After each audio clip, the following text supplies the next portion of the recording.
नमस्कार, आप देख रहे हैं SKI मीडिया। मैं हूं अरविंद त्रिवेदी। पिछले एपिसोड में जो संगीत को समर्पित था और हमने प्रख्यात बांसुरी वादक चेतन जोशी से आपकी मुलाकात करवाई थी, आपका अच्छा प्रतिसाद मिला। अब इसका भाग 2 जो कि कला पक्ष को और भाव पक्ष को समर्पित है, जिसमें सुर और ताल की बात भी हो रही है और कला गुरु बतला रहे हैं कि किस तरह से संगीत की यात्रा उनकी जारी है और बांसुरी का उनके लिए क्या स्थान है, सुरों का, तालों का और बांसुरी से निकली धुनों का किस तरह से पूरी दुनिया में प्रचार प्रसार होना चाहिए। इन तमाम बातों को लेकर चंद्र प्रकाश शर्मा हमारे साथी बात कर रहे हैं चेतन जोशी से। तो आइए चलते हैं। नमस्कार। अरविंद त्रिवेदी जी ने जो चर्चा की है आदरणीय चेतन जी से, बांसुरी के कैसे बांसुरी में आगमन हुआ, बांसुरी ने कैसे चेतन जी को चुना, गन्ना बंद शागिर्द क्या होता है, इन तमाम पहलुओं के अलावा अब हम थोड़ा सा बांसुरी के भाव पक्ष पे, एक वादन पक्ष पर छोटी सी चर्चा करना चाहते हैं। सर, सबसे पहले तो कल जब आपने वादन किया था उसमें राग का एक वर्णन किया था कि कृष्ण के मार्फत, गुजरात में कृष्ण को कानोड़ा कहते हैं, महाराष्ट्र में किसी और नाम से एक ही कृष्ण, ऐसे ही आपने राग बिहाग से आरंभ किया था और राग बिहागड़ा दिया था नाम उसे, और कहा था कि संभवतः अमानत अली खान साहब, रजब अली खान साहब ने इस राग की रचना की होगी। क्या फर्क है? राग बिहाग, बिहागड़ा दोनों एक है या कुछ फर्क है? नहीं, मैंने ये कहा था कि प्रेम जो है वो मूल तत्व है। जब किसी से प्रेम होता है तो हम अपने बच्चों के भी नाम बिगाड़ने लगते हैं। बच्चे को पूरा नाम अभिषेक बोलने के बजाय उसको कुछ लल्ला या बेटा या छोटू ऐसा कुछ कहते हैं। घर में ऐसा होता है सबके साथ। हमने अपने भगवानों से भी प्यार किया तो श्री राम को राम लला बनने में देर नहीं लगती है। तो उसी प्रकार से कृष्ण जो हैं उनका ब्रज में वो कन्हैया कब बन जाते हैं पता ही नहीं चलता, कान्हा बन जाते हैं। फिर वो गुजरात चले जाते हैं, द्वारकाधीश होने के बाद भी उनको वहाँ पे लोग कानूड़ा कहते हैं। और जब वो वहाँ जब इधर महाराष्ट्र आते हैं, विट्ठल बोलने की बजाय उनको कानड़ा बोलने लगते हैं लोग। तो ये सारा प्रेम की ही अभिव्यक्ति है जी। तो जब हम प्रेम की अभिव्यक्ति रागों के नामकरण में देखते हैं तो वो बिहाग का बिहागड़ा होता है, ऐसा मुझको लगता है। ये कोई ऐतिहासिक प्रमाण नहीं है इसका। दूसरी बात कि ऐतिहासिक प्रमाण इस बात का भी नहीं है कि ये राग जो है वो उस्ताद जी ने बनाया या उनका बनाया हुआ, ऐसा कोई प्रमाण नहीं है जी। हाँ, लेकिन इतना जरूर है कि वो गाते थे उसको, उनकी रिकॉर्डिंग्स अभी भी अवेलेबल हैं जी। उस्ताद रजब अली खान साहब की भी हैं, अमानत अली खान साहब की भी हैं। इसलिए जब कल देवास में उनकी स्मृति समारोह में मैं बजा रहा था तो मुझको ये लगा कि उनकी स्मृति में अगर राग बिहागड़ा बजाता हूँ तो क्या ज़्यादा अच्छा एक कॉम्बिनेशन होगा। कुछ स्वरों में कुछ अंतर रहता है, राग बिहाग या बिहागड़ा हम कहें तो? बिहाग में, बल्कि मैं कहूँ कि बिहागड़ा के 2 रूप मिलते हैं प्रचलित है। ऐसे 4-5 रूप भी हैं, अलग अलग रूप हैं, लेकिन प्रमुखतया 2 रूप मिलते हैं। एक तो जिसमें एकल निषाद वाला बिहागड़ा होता है, जिसमें एक ही निषाद लगता है। लेकिन जो ज़्यादा प्रचलित है और जो रजब अली खान साहब वगैरह सभी बड़े गुरुजन गाते थे, तो वो दोनों निषाद का बिहागड़ा है जी। और बिहाग से ये अलग है।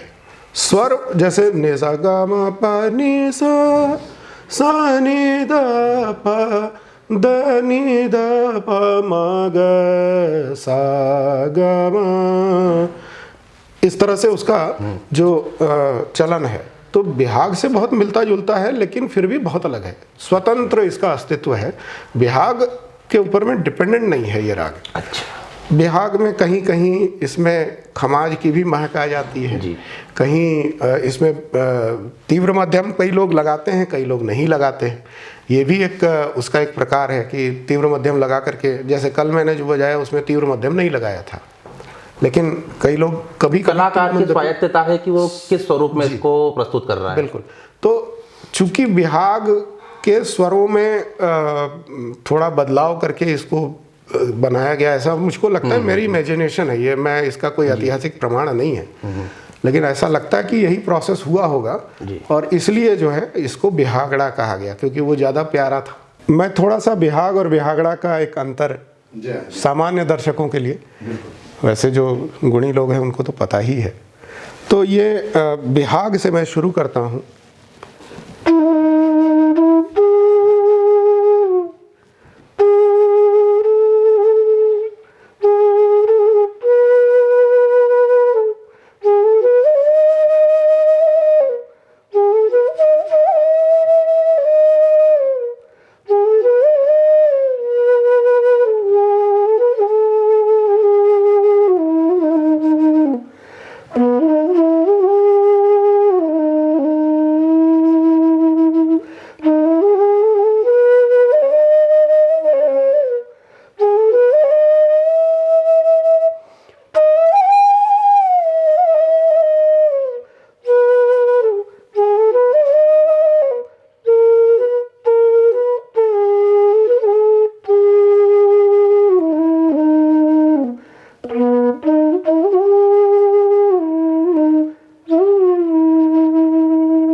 ये बिहाग है। अब इसमें जब बिहागड़ा लग जाता है तो ये राग कैसे बदलता है।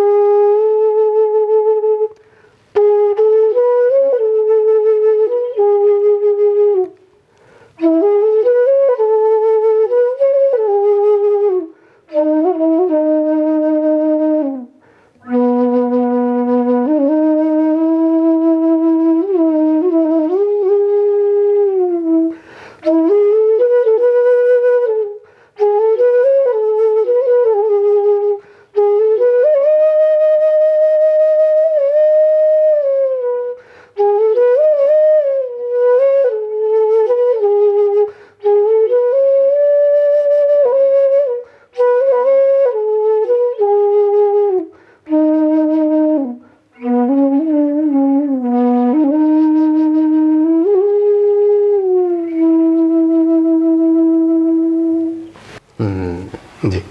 अच्छा, अक्सर गायन या ताल प्रधान जो वाद्य उनमें एक सम का बड़ा महत्व रहता है। हाँ। क्या बांसुरी वादन में भी वैसा रहता है कि निर्धारित मात्रा पूर्ण करके निर्धारित अवधि में सम पर आना है? देखिए, ये तो जैसे गायन में मैं देखता हूँ कि विलंबित एक ताल जब गाते हैं लोग, खास करके ये विलंबित में होता है, तो विलंबित में एक आवर्तन में सम पे आना आवश्यक होता है। ऐसा क्यों होता है? क्योंकि हम जब कोई एक गीत लेते हैं, आखिर तो वो एक गीत गा रहे हैं ना, भले विलंबित लय में गा रहे हैं, स्लो स्पीड में गा रहे हैं, लेकिन गीत तो है। वो गीत इतना लंबा अगर हो जाता है तो ऑडियंस कहीं भूल ना जाए कि हम कहाँ से चले थे। तो इसलिए उसको रिपीट करना आवश्यक लगता है। लेकिन जब हमारा ड्यूरेशन, खास करके एक तो वाद्य संगीत में शब्द है ही नहीं, हमारे पास शब्द नहीं है, तो गीत की बजाय हम गत कहते हैं उसको। उसी चीज़ को अगर हम वाद्य में बजा रहे हैं तो वो गत हो जाती है। तो गत अगर है तो उसको भी हम याद तो दिलाते हैं, लेकिन हाँ, इतना लंबा ड्यूरेशन हमारा नहीं होता, क्योंकि हम जो है वो 7 मात्रा में या मतलब रूपक ताल में, झप ताल में, इस प्रकार के 7 मात्रा 10 मात्रा में रखते हैं। जब विलंबित एक ताल या विलंबित झुमरा ताल या विलंबित तिलवाड़ा ताल इस प्रकार के रखते हैं, तो कोशिश हमारी यही रहती है कि हम भी मुखड़ा एक आवर्तन में एक बार दिखा ही दें जी। और कारण इतना ही है कि लिंक बनी रहे कि हम ये जो आलाप ले रहे हैं ये किस गीत का आलाप है, तो ये इस गीत का आलाप है, ऐसे दिखाते हैं हर। तो ऐसा कोई हार्ड एंड फास्ट नहीं है कि लेना ही लेना है। कई बार ऐसा देखा मैंने कि बड़े बड़े कलाकार हैं, एक आवर्तन में नहीं भी आते हैं, दूसरे आवर्तन में आते हैं। यदि द्रुत लय में है तो फिर तो स्वाभाविक है। फिर तो लय में तो, क्योंकि अधिकतर गत या सम का जो ख्याल है वो विलंबित लय में ही किया जाता है जी। आपका जो प्रश्न था मुखड़े से, कि मुखड़े पे बार बार कब आते हैं, तो यही है, तारतम्य में बना रहे, ये पर्पस है। एक बार में बनता है या 2 बार में बनता है, वो इम्पोर्टेंट नहीं है। अच्छा, बांसुरी में जैसे राग बिहाग की बात हुई या बिहागड़ा या इस तरह के कुछ प्रचलित राग ऐसे जो बहुतायत में ही अधिकतर कलाकार इनको बजाते हैं, या कुछ ऐसे दुर्लभ राग जो आपने बजाए हो या अब जिनको बजाया नहीं जाता हो? एक ही राग अगर आप अच्छे से साध लें और उसको ऑडियंस के सामने बहुत कुशलता से आप अगर प्रस्तुत करते हैं तो आपका जीवन सफल है। उसमें ज़्यादा कोई रागों की नॉलेज होना या वो होना कोई बहुत आवश्यक नहीं। हाँ, बेसिक नॉलेज होना चाहिए। अब मैं बिहागड़ा बजाने जा रहा हूँ और मुझको बिहाग का नॉलेज ही नहीं है, या खमाज का पता ही नहीं है, या मारू बिहाग पता ही नहीं है, तो मैं हो सकता है कहीं किसी राग में किसी दूसरी गली में पहुँच जाऊँगा। तो ये नहीं होना चाहिए, बेसिक नॉलेज होना चाहिए। लेकिन इसका अर्थ ये नहीं कि आप अप्रचलित रागों की जानकारी जितना ज़्यादा करेंगे उतने आप गुणी होंगे, ऐसा नहीं। कई बार ये भी कहा जाता है कि हर कलाकार का कोई पसंदीदा राग होता है, उसका झुकाव उसकी ओर ज़्यादा है, जैसे चाहे आप गायन में देखें या वादन में देखें। तो ऐसा कभी आपके साथ हुआ है कि किसी प्रस्तुति का शुभारंभ करते समय इसी राग में बजाना है या समापन इस राग से करना है? अधिकतर बांसुरी में तान या धुन से कुछ समापन वगैरह होता है, कुछ ऐसा कभी आपके साथ हुआ है? देखिए, ये तो सच बात है कि हर कलाकार का अपना एक कंफर्ट जोन होता है। आपको अगर ब्लू कलर पसंद है, कोई ज़रूरी नहीं कि मुझको भी पसंद हो जी, लेकिन इसका मतलब ये भी नहीं है कि आपके सारे कपड़े ब्लू हों जी, ऐसा भी नहीं संभव है। तो जिस प्रकार से कपड़े में आप चॉइस रखते हैं वैसे ही हम राग में चॉइस रखते हैं कि हाँ, ये रंग अगर है तो बड़ा अच्छा लगता है हमको, लेकिन वो रंग नहीं भी है, दूसरे भी रंग अच्छे लगते हैं। ऐसा नहीं है कि दूसरे रंग बिल्कुल उनसे कोई नफरत है। तो इसी प्रकार से कुछ रागों में हमको कंफर्टेबल लगता है, हमको बड़ा अच्छा लगता है बजाने में, गाने में, उसको बरतने में बहुत अच्छा लगता है। लेकिन इसका अर्थ ये नहीं है कि दूसरे राग नहीं कर सकते या नहीं करते, ऐसा नहीं है। हाँ, कंफर्ट जोन के रागों को बजाने में ज़्यादा आनंद आता है, ये तो सभी के लिए है। अच्छा, आजकल पिछले कुछ समय से देखा जा रहा है फ्यूजन का एक बड़ा दौर चल रहा है। पहले शायद ये चीज़ें नहीं थी, तो क्या कभी आपका झुका हुआ फ्यूजन की तरफ कि फ्यूजन की ओर जाएं, इंडो वेस्टर्न कुछ मिक्स करके? देखिए, ऐसा है कि फ्यूजन के विषय में किसी कलाकार से मैंने सुना था कि फ्यूजन अच्छा है, कन्फ्यूजन खराब है। जी। और कई बार ऐसा होता है कि हम फ्यूजन करते करते कब कन्फ्यूजन की तरफ चले जाते हैं हमको खुद नहीं पता चलता है। जी। तो फ्यूजन होना चाहिए। फ्यूजन तो हम हर क्षण करते हैं। हमारा फ्यूजन जो है तानपुरे के साथ हमेशा चलता रहता है। हम अकेले भी बजा रहे हैं तो भी हमेशा हमारा तारतम्य उसके साथ बजाते हुए रहता है। हमारा फ्यूजन हमेशा तबले के साथ रहता है। तबला वादक क्या बजाएगा हमको नहीं मालूम है, और मैं क्या बजाऊंगा तबले वाले को नहीं मालूम, लेकिन वो लगातार फ्यूज करता रहता है, अपने आप को इन्फ्यूज करता है उस कंपोजिशन के साथ में, अपने आप को वो डील करता है। जी। उसी प्रकार से जब हम जब बजा रहे होते हैं तो ऑडियंस के साथ हमारा फ्यूजन होता है। ऑडियंस को मैं किस दिशा में ले जा रहा हूँ, ऑडियंस हमारे साथ चल रही है कि नहीं चल रही है, ये फ्यूजन भी बहुत हर क्षण हो रहा है। ये फ्यूजन में ध्यान ये रखना कि फ्यूजन से हम प्राप्ति क्या चाहते हैं, हासिल क्या चाहते हैं। जी।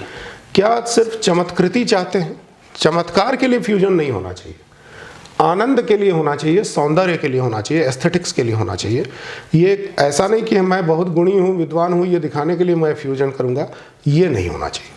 अगर आपके बजाने से दो वाद्यों के या कुछ अलग पद्धति के वाद्यों से के साथ आपका बजाना किसी को आनंद देता है या आपको स्वयं आनंद देता है, जी, तो ठीक है। अभी एक ये भी देखने में आ रहा है कि जो यूथ है या जो युवा वर्ग है जो बांसुरी के क्षेत्र में आना चाह रहे हैं या आ चुके हैं, शास्त्रीय संगीत की तुलना में वे चाहते हैं कि सुगम संगीत या फिल्म इंडस्ट्री इस तरह की चीज़ों में उनका झुकाव थोड़ा बढ़ जाता है। कारण ये कि वहाँ अत्यधिक बहुत ज़्यादा रियाज की आवश्यकता नहीं पड़ती, समर्पण इतना नहीं चाहिए और थोड़ी प्रसिद्धि या ग्लैमर जल्दी मिल जाता है। इस चीज़ को आप किस तरह से देखेंगे? देखिए, मैं इसको बहुत अच्छा मानता हूँ जी, इसको बुरा नहीं मानता। आप यहाँ देवास में हर घर में न्यूज़पेपर आता है, लाखों की संख्या में सर्कुलेशन होगा जी, एक एक न्यूज़पेपर का। लेकिन अगर आप खोजने जाएं कि भगवत गीता कितने घरों में है, तो नंबर रिड्यूस हो जाएगा। इसका अर्थ ये नहीं है कि न्यूज़पेपर जो है वो ज़्यादा गुण ग्राहक है गीता से, या उसमें ज़्यादा गुण है गीता से, ऐसा नहीं। भगवत गीता की तुलना में वेद और कम हो जाते हैं। हाँ। कितने घरों में वेद होंगे, और अगर होंगे भी तो खोल के पढ़ा किसने? पढ़ा जिसने, सही बात है। ठीक है। तो जो गुणवत्ता वाली चीज़ें होंगी, अगर डायमंड है तो आपके शहर में बड़ा डायमंड हार्डली 10 लोगों के पास होगा, लेकिन छोटे अमेरिकन डायमंड हर घर में हर होंगे। घर में मिल जाएंगे। ठीक है। तो ये ऐसी ही बात है। लेकिन अगर आपके पास में एक साइकिल है तो आपको पूरा हक है कि आप मोटरसाइकिल की कल्पना करें। अगर आपके पास मोटरसाइकिल है तो आपको कार खरीदने का हक है। अगर एक कार वाला है तो वो कभी नहीं सोचेगा कि मैं रिक्शा खरीद लूँ। ठीक है ना? तो इस प्रकार से अगर एक बेस काफ़ी बड़ा है बांसुरी वादकों का, भले वो सुगम संगीत बजा रहा हो, फिल्मी संगीत बजा रहा हो, गज़ल बजा रहा हो, भजन बजा रहा हो, कुछ भी बजा रहा हो, उस बड़े बेस में से कुछ लोग ऐसे होंगे कि जो भगवत गीता के लेवल पे आ जाएंगे, न्यूज़पेपर से भगवत गीता का लेवल पा लेंगे। भगवत गीता पढ़ते पढ़ते कुछ लोग ऐसे होंगे जो वेद के लेवल तक चले जाएंगे। तो ये तो अच्छी बात है ना। अगर बेस बड़ा है तो हमको श्रेष्ठ लोग उसमें से जल्दी मिलेंगे और अच्छे मिलेंगे। एक शास्त्रीय रागों पे आधारित वाद्य यंत्र, वेस्टर्न के अपने अलग पद्धति है बजाने की, या बांसुरी का एक अपना अलग कल्चर है, तो ये थोड़ा एक चीज़ें कहीं ना कहीं कन्फ्यूजन क्रिएट करती है। जैसा आपने कहा कि फ्यूजन हो, कन्फ्यूजन ना हो। तो क्या इस फ्यूजन को आप ठीक मानते हैं कि ऐसा होना चाहिए, ठीक है, अच्छा है? जहाँ तक आपकी प्रस्तुति का उद्देश्य आनंद और एस्थेटिक्स है, सौंदर्य, आनंद और सौंदर्य, वहाँ तक ये फ्यूजन ठीक है। अगर ये विकृति की तरफ चला जाता है तो मैं इसका समर्थन नहीं करता। ये मेरी, लेकिन फिर ये मेरी पर्सनल चॉइस है, मेरी व्यक्तिगत मंशा है। ऐसा नहीं है कि बांसुरी में फ्यूजन पहले नहीं हुआ है, बहुत हुआ है। मतलब पन्नालाल घोष जी ने बांसुरी को फिल्मी जगत में इंट्रोड्यूस किया। आप जानते हैं कि फिल्मों में वेस्टर्न म्यूजिक का ही सारा स्कोर चलता है, बैकग्राउंड म्यूजिक में या सब जगह। तो शुरुआत तो उन्होंने ही की, पन्नालाल जी ने। अगर देखा जाए मॉडर्न युग में अगर बांसुरी वादकों को लिया जाए, लेकिन मेरे गुरुजी पंडित रघुनाथ सेठ जी ने क्रिस हिंज के साथ में बजाया, जापानीज बांसुरी वादक के साथ, चाइनीज डीजी वादक के साथ बजाया। मैं स्वयं जापानीज जो वहाँ का शाकुहाची प्लेयर है उनके साथ बजा चुका हूँ। सेक्सोफोन के साथ में बजा चुका हूँ मैं, जर्मन सेक्सोफोनिस्ट के साथ में। लेकिन उसमें क्या देखा मैंने? उसमें ये रखा कि भाई मैंने अपनी आइडेंटिटी, जो भारतीय शास्त्रीय संगीत की आइडेंटिटी है, उसको मैंने मर्ज नहीं किया, वो वहीं रही। ऐसा नहीं कि मैं जर्मन उसमें चला गया, और उस जर्मन की क्षमता ही नहीं थी कि वो भारतीय शास्त्रीय संगीत बजा सके, न मेरी क्षमता है कि मैं जर्मन संगीत बजा सकूं। तो हम दोनों अपने संगीत में रहते हुए भी हमने ये प्रयास किया कि जो हम पैदा कर रहे हैं, जो भी इफेक्ट पैदा कर रहे हैं, वो सुनने वाले को और सबसे पहले तो खुद को अच्छा लगे, आनंद आए उससे। ऐसा ना हो कि यार बड़ा मतलब बोरिंग सा हो रहा है, अजीब सा मिश्रण हो रहा है और कोई मतलब ही नहीं है इसमें। अब आप रसगुल्ले में कोयला डाल देंगे तो वो फ्यूजन नहीं कहलाएगा, लेकिन रसगुल्ले में चीनी की जगह अगर गुड़ डाल देंगे तो वो अच्छा लगेगा। उसका स्वागत है, उसमें कोई बुराई नहीं है। ठीक है सर, बहुत बहुत धन्यवाद।